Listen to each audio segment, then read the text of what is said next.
નમસ્કાર મિત્રો, દેશ અને દુનિયાના સુપરફાસ્ટ સમાચારમાં તમારું સ્વાગત છે। સાબરકાંઠામાં મેઘરાજા મન મૂકીને વરસ્યા, તલોદમાં 5 ઇંચ અને પ્રાંતિજમાં 4 ઇંચ વરસાદ ખાબકી ગયો છે। વરસાદને લઈને મોટી આગાહી સામે આવી છે। 6 જિલ્લામાં રેડ એલર્ટ આપવામાં આવ્યું છે। હવામાન વિભાગની માહિતી પ્રમાણે 27 જુલાઈ આજે સવારે 7 વાગ્યાથી લઈને 3 કલાક એટલે કે 10 વાગ્યા સુધીમાં બનાસકાંઠા, પાટણ, મહેસાણા, સાબરકાંઠા, અરવલ્લી અને ખેડા જિલ્લામાં રેડ એલર્ટ આપવામાં આવ્યું છે। જ્યારે દેવભૂમિ દ્વારકા, પોરબંદર, ગીર સોમનાથ, અમરેલી, બોટાદ અને ભાવનગરમાં યલો એલર્ટ આપવામાં આવ્યું છે। અન્ય જિલ્લામાં ભારે વરસાદનું ઓરેન્જ એલર્ટ પણ જારી કરાયું છે, જેમાં અમદાવાદનો પણ સમાવેશ થાય છે।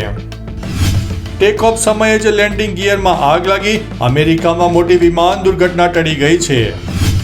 માલદીવસની વિકાસ યાત્રામાં ભારત તેનો સાચો ભાગીદાર છે, તેવું પીએમ મોદીએ જણાવ્યું છે। મણિપુરમાં 90 હથિયારો અને 700 વિસ્ફોટક સામગ્રી જપ્ત કરવામાં આવી છે। સમગ્ર દેશની સ્કૂલોમાં ફરજિયાત સુરક્ષા ઓડિટ કરવા માટે રાજ્યોને કેન્દ્રનો નિર્દેશ કરવામાં આવ્યો છે। વડોદરામાં બેકાબુ કાર ચાલકે સર્જાયો છે અકસ્માત, ઘર આગળ રમી રહેલી બાળકીનું થયું છે મોત। યુદ્ધ અટકાવો નહીં તો થશે કંઈક આવું, ટ્રમ્પની કંબોડિયા અને થાઈલેન્ડને ધમકી, ભારત પાકિસ્તાન ઘર્ષણનો પણ કર્યો છે ઉલ્લેખ।